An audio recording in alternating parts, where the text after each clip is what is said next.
Hello, this is Renee with 22 Social, and today we have Facebook group paid membership tip number 7. And today's tip is about helping you organize group content. Like I've said in previous tips, a lot of times people may find that content's too hard to find, or doesn't create a good user experience if content's not organized well in a Facebook group. And obviously, if your members don't have a good experience, they're not going to stick around, and that's not good for them, and it's definitely not good for you.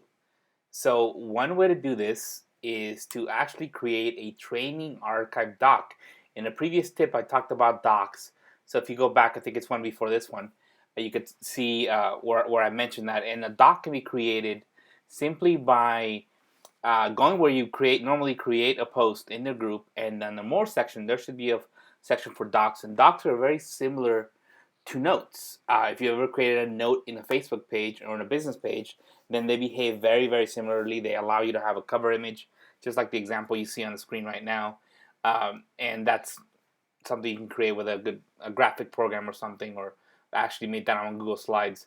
And a title, and then content. And what I recommend for this training archive is this is a place to make it easier for people to find the list of trainings that you've done in the past. So maybe perhaps for your membership, you might go live once a week or twice a month or once a month.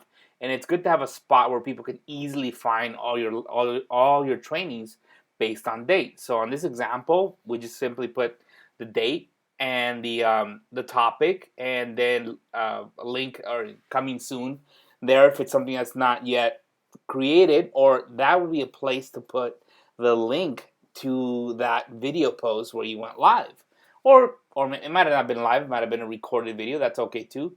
So, and I actually have a tip. One of the first few tips, I think, is on creating a short link from a post.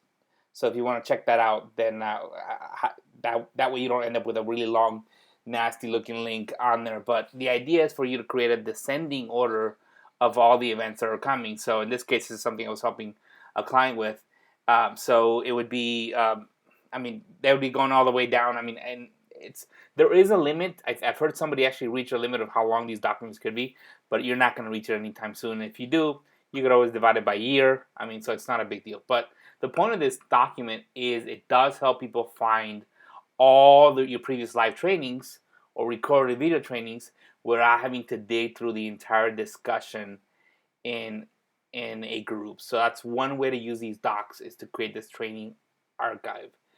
So hopefully that helps you, and stick around for the next tip.